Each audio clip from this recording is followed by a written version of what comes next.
আজকে এখানে এই অনুষ্ঠানে থাকতে পেরে আমার ভালো লাগছে, কারণ আমি সবসময় মনে করি যে বই খুব মোটা দাগে জীবনের পরিপূরক, এবং আমাদের জীবনযাত্রায় আমরা বহু অধ্যায় অনেক ধাপ পার হয়ে আসি। তো সেই অধ্যায়গুলোতে বা ধাপে যদি কোনো অপরিপূর্ণতা থেকে যায় বা অস্পষ্টতা থেকে যায়, সেখানে কিন্তু আমাদের ফেরত যাওয়ার সুযোগ থাকে না। তবে আবার বলছি, মোটা দাগে বই আপনি যখন স্টার্ট টু ফিনিশ পড়বেন, তখন যদি মনে হয় যে কোনো চ্যাপ্টার বা কোনো অধ্যায় আপনি ঠিক মতো বুঝেননি, তার কিন্তু একটা সুযোগ থাকে ফেরত যাওয়া, এবং সেই সুবাদে ওই বইয়ের অস্পষ্টতা তখন আপনার কাছে ক্লিয়ার হয়ে যায়। কিন্তু সেই সাথে সাথে আমিও যেটা মনে করি, জীবনের কতগুলো অস্পষ্টতাও স্পষ্ট হয়ে যায়। সেই জন্য বলছি যে বই জীবনের পরিপূরক। আজকে এখনো দেখিনি, কিন্তু মনে হচ্ছে যে বিশাল সংগ্রহ সমাহার রয়েছে, তো নিশ্চয়ই আমাদের সবাইকে মুগ্ধ করবে।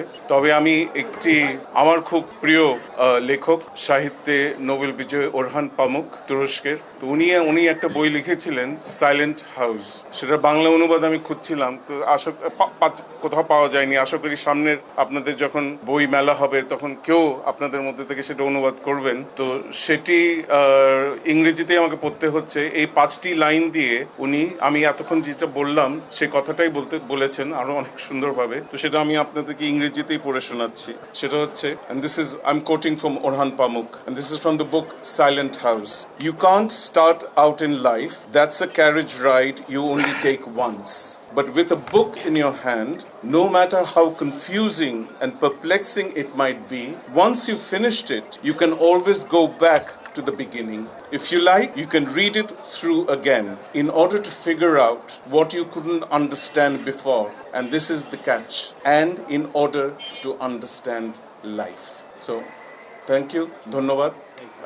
আপনারা সবাই এসেছেন, আমি খুব উৎসুক হয়ে আছি আজকে বই মেলাটা দেখার জন্য। আর আমার একটা নিবেদন রইবে যে অনেক লেখক তো আছেন, নিশ্চয়ই অনেকের বই এসছে। আশা করি যে আমাদের বারে একটা কালচার কাল্টিভেট করবেন যে আপনারা নিজেরা এখন বই লিখবেন। মাহমুদুল ইসলাম রয়েছেন, প্রবীণ নিয়োগী রয়েছেন, ডক্টর কামাল হোসেন রয়েছেন, কিন্তু আপনাদের মধ্যে থেকে আরো আশা করি সামনের বছরগুলোতে জুরিসপ্রুডেন্সের উপরে বই লিখবেন।